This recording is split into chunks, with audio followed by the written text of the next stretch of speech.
चार बेलगाम घोड़े। कई सालों पहले किसी एक राज्य में एक राजा राज करता था। इस राजा को घोड़े पालने का बहुत शौक था। इस राजा के पास वैसे तो कई सारे घोड़े थे, लेकिन इसके पास चार ऐसे जंगली घोड़े थे जो इस राजा को काफी पसंद थे। राजा ने इन घोड़ों को ट्रेन करने के लिए कई ट्रेनरों को बुलाया, मगर कोई भी इन घोड़ों को अच्छे से ट्रेन नहीं कर पाया। जब भी कोई इन पर बैठने की कोशिश करता तो यह उसे तुरंत अपनी पीठ से फेंक देते या उसे लात मार देते। राजा को घोड़े प्यारे बहुत थे, इसलिए ट्रेनरों को सख्त वार्निंग दी जाती थी कि इन पर जोर जबरदस्ती ना की जाए, यानी कि इन्हें मारा पीटा ना जाए। कई महीने निकल गए, मगर कोई भी ट्रेनर घोड़ों को अच्छी तरह से ट्रेन करने में सक्षम नहीं हो पाया।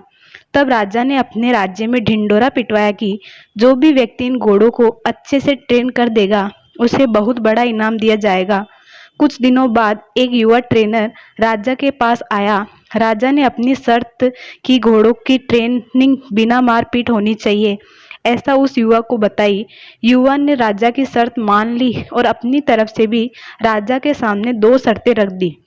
युवा ट्रेनर बोला, मैं आपकी हर शर्त मानने के लिए तैयार हूँ, मगर मेरी भी दो शर्तें हैं जो आप मानो तभी मैं आपके घोड़ों को ट्रेन कर पाऊंगा। राजा ने कहा, पहले शर्तें तो बताओ। ट्रेनर बोला, पहली शर्त है कि मुझे इन घोड़ों को ट्रेन करने के लिए कुछ महीने या पूरा साल भी लग सकता है, उतना वक्त दिया जाए। और दूसरी शर्त यह है कि इन घोड़ों के खाने पीने रहने का बंदोबस्त पूरा मुझ पर छोड़ दिया जाए।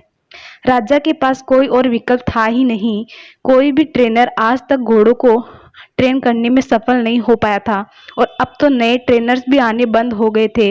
राजा ने युवा ट्रेनर की सारी शर्तें मान ली और घोड़े उसे सौंप दिए।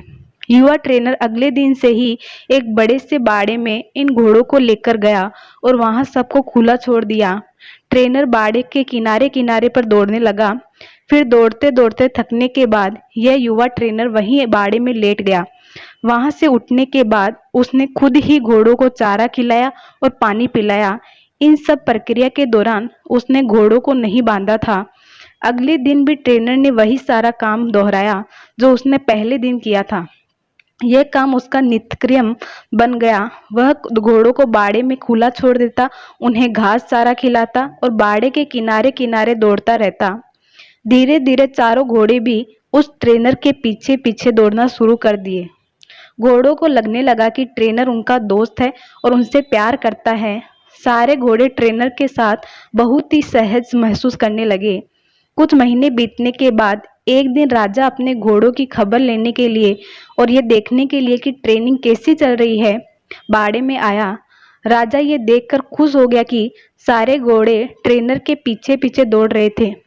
राजा को अब यकीन हो गया कि ये ट्रेनर ही उसके घोड़ों को ट्रेन कर सकता है। राजा खुशी खुशी वहां से चला गया। देखते ही देखते एक साल बीत गया। तब जाकर युवा ट्रेनर ने राजा को संदेशा भिजवाया कि घोड़े पूरी तरह ट्रेंड हो चुके हैं, सो राजा एक बार आकर देख ले। राजा की हाजिरी में युवा ट्रेनर ने एक के बाद एक सभी घोड़ों की सवारी की और उन्हें मनचाही जगह पर ले जाकर दिखाया। राजा ये देखकर बहुत खुश हो गया। राजा ने युवा ट्रेनर से पूछा कि मुझे तुम बताओ कि तुमने ये कैसे किया। युवा ट्रेनर ने राजा को सारी बात समझाते हुए कहा, मैंने सबसे पहले इन घोड़ों को अपनापन महसूस कराया। इनके साथ रहकर मैंने इनको आज़ाद करके यह जताया कि मैं इनका दोस्त हूँ और मैं इनसे प्यार करता हूँ। फिर मैंने इनको खाना और पानी देकर उनके और करीब जाने की कोशिश की और इनके साथ खेलकर इन्हें सिखाने की कोशिश की।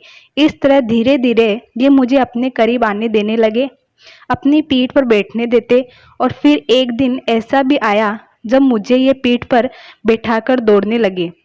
राजा ने युवा ट्रेनर की समझदारी की प्रशंसा की, उसे वादे के अनुसार लाखों सोना मुहावरे दी और साथ में हमेशा के लिए इन चारों घोड़ों की देखभाल करने की नौकरी भी दी।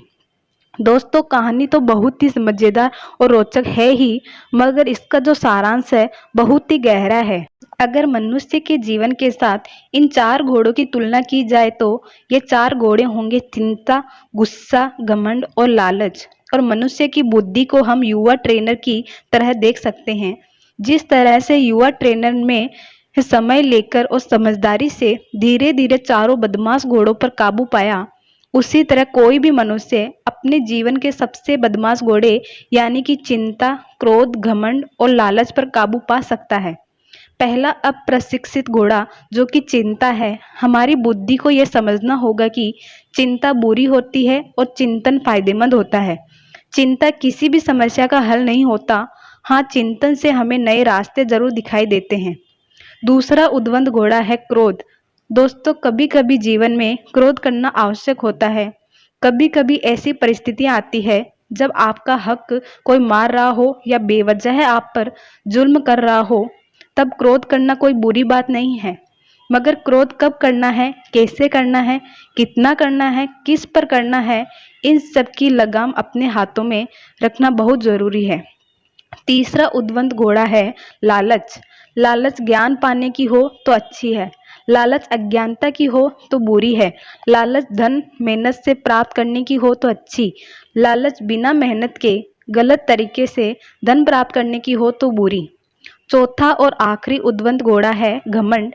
मैं ये काम कर सकता हूँ, इसे गर्व कहेंगे, और सिर्फ मैं ही इस काम को कर सकता हूँ, यह घमंड होता है।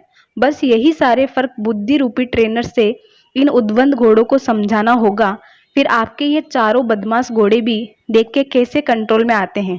अगर वीडियो पसंद आए तो चैनल को सब्सक्राइब जरूर करिएगा प्लीज।